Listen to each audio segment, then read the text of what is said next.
முல்லை பெரியாறு அணையை இடித்துவிட்டு புதிய அணையை கட்ட வேண்டும் என்று கேரள மாநில அரசு இடதுசாரி அரசாங்கம் இன்றைக்கு ஒரு பிரமாண பத்திரத்தை உச்சநீதிமன்றத்திலே தாக்கல் செய்திருக்கிறது. எங்களை பொறுத்தவரை ஒரு கேள்வியை நாங்கள் உச்சநீதிமன்றத்தை நோக்கி கேட்க விரும்புகிறோம். 2006, 2014 ஆகிய 2 ஆண்டுகளிலே தெள்ளத் தெளிவான தீர்ப்பை முல்லை பெரியாறு அணை தொடர்பாக மாண்புமை உச்சநீதிமன்றம் கொடுத்த பிறகு, அதிலேயும் 2006 சுப்ரீம் கோர்ட் ஆஃப் இந்தியா கொடுத்த ஜட்ஜ்மெண்ட், 2014 நமக்கு அரசியல் சாசன அமர்வு கொடுத்த தீர்ப்பு. அப்போ இந்த 2 தீர்ப்பும் தெள்ளத் தெளிவாக முல்லை பெரியாறு அணை என்பது வலுவாக இருக்கிறது, அது உடையாது. அணையினுடைய நீர்மட்டத்தை 136 அடியிலிருந்து 142 அடியாக உயர்த்திக் கொள்ளுங்கள், பேபி அணையை பலப்படுத்தி விட்டு நீங்கள் என்ன செய்யலாம், 152 அடிக்கு தண்ணீரை தேக்கிக் கொள்ளலாம் என்று உச்சநீதிமன்றம் தெளிவான தீர்ப்பு கொடுத்து 2018ஆம் ஆண்டு அந்த தீர்ப்பை நாம் அமலுக்கு கொண்டு வந்திருக்கிறோம்.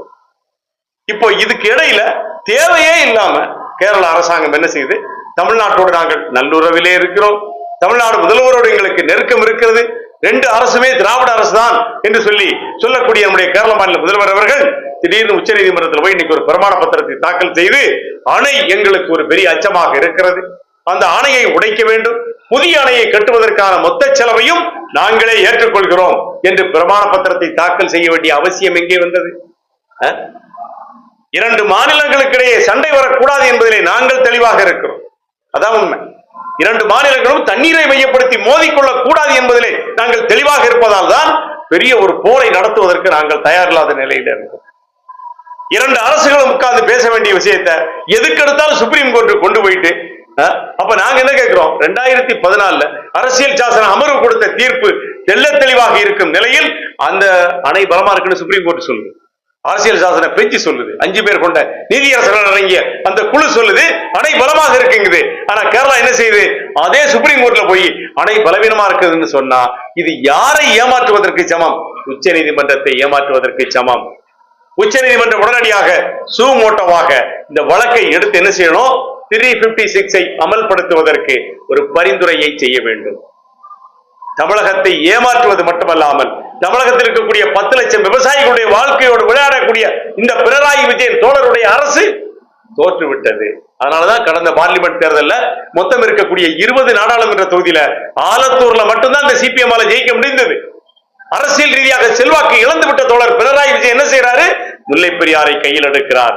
எதை தின்னா பித்தம் தெளியும் அப்படிங்கிறது போல முல்லை பெரியாரை எடுத்தால் வரக்கூடிய சட்டமன்ற தேர்தலிலே பெரிய வெற்றி பெற்று விடலாம் என்று நினைத்தா என்ன செய்யறாரு, புதிய பிரமாண பத்திரத்தை தாக்கல் செய்திருக்கிறார்.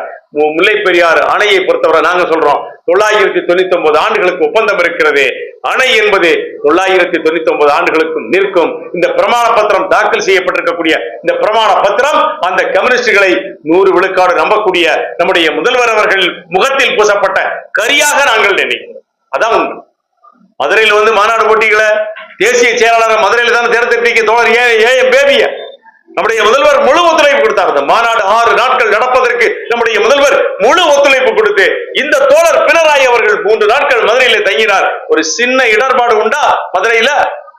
முல்லை பெரியாரிலே தொடர்ந்து துரோகம் செய்யக்கூடிய இந்த பினராயி விஜயனுக்கு தோழருக்கு முல்லை பெரியாற்றின் கரையில் இருக்கக்கூடிய மதுரையில் இருக்கக்கூடிய எந்த விவசாயியாவது எதிர்ப்பு தெரிவிச்சானா? இல்ல.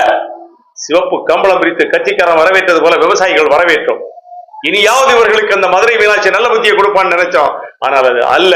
இந்த மாநாடு முடிஞ்ச இந்த மாநாட்டினுடைய ஈரம் காய்வதற்கு முன்னால் நாங்கள் அணையை உடைக்க போகிறோம், புதிய அணையை கட்டப் போகிறோம் என்று சொன்னால் எப்படி நியாயம்? எப்படி நியாயம்? அதனால கேரள அரசினுடைய இந்த முடிவை நாங்கள் கடுமையாக எதிர்க்கிறோம். இந்த முடிவு தேவையில்லாத ஒன்று. உச்ச நீதிமன்றம் சுமோட்டமாக இந்த வழக்கை எடுக்க வேண்டும். தமிழக அரசு இந்த பிரமாண பத்திரத்துக்கு உச்ச நீதிமன்றத்திலே பதில் மனு தாக்கல் செய்து 2006, 2014 தீர்ப்புகளை இழிவுபடுத்தக்கூடிய வகையிலே கேரளா தொடர்ச்சியாக நடந்து வருகிறது. அந்த நடவடிக்கைகளுக்கு ஒரு முற்றுப்புள்ளி வைப்பதற்கு உச்ச நீதிமன்றம் தயாராக வேண்டும். நம் மாண்புமிகு தமிழக முதல்வர் அவர்கள் என்ன செய்ய வேண்டும், இந்த இடதுசாரிகளுக்கு ஒரு அடியை கொடுத்து கூட்டணியிலிருந்து வெளியேற்ற வேண்டுமோ. கூடுதலாக கேரள மாநில அரசு கலைக்கப்பட வேண்டும், கலைக்கப்பட வேண்டும். டிஜிட்டல் ரீசர்வேல தமிழ்நாட்டுக்கு துரோகம், பாம்பாறுல தமிழ்நாட்டுக்கு துரோகம், உடுமலைப்பேட்டை கரூருக்கு வரக்கூடிய அமராவதி ஆற்றுக்கு குறுக்க அணையை கட்ட போறோம்னு பாம்பாற்றில் துரோகம், நெய்யாற்றின்கரை இடதுகரை கால்வாயில் துரோகம், பவானி சிறுவாணியிலே துரோகம், மோயாற்றில் துரோகம், பாண்டியார் புன்னம்புலாவிலே துரோகம். தொடர்ச்சியாக தமிழகத்துக்கு எதிராக இந்த துரோகங்களை செய்து வரக்கூடிய தோழர் பினராயி விஜயனுடைய அரசை ஆர்டிகல் 356 கீழே ஆளுநர் என்ன செய்ய, கேரள மாநில ஆளுநர் குடியரசுத் தலைவருடைய பரிந்துரையின் அடிப்படையில் டிஸ்மிஸ் செய்யப்பட வேண்டும். அதான் எங்களுடைய இறுதியான கோரிக்கை. இல்லை என்று சொன்னால் இந்த விவசாய சங்கம் தலைவர் மனோகரனுடைய தலைமையில மிகப்பெரிய போராட்டத்தை 2011 ஏற்பட்ட போராட்டத்தை போல ஒரு மிகப்பெரிய போராட்டத்தை முன்னெடுப்போம் என்பதில் எந்த மாற்று கருத்து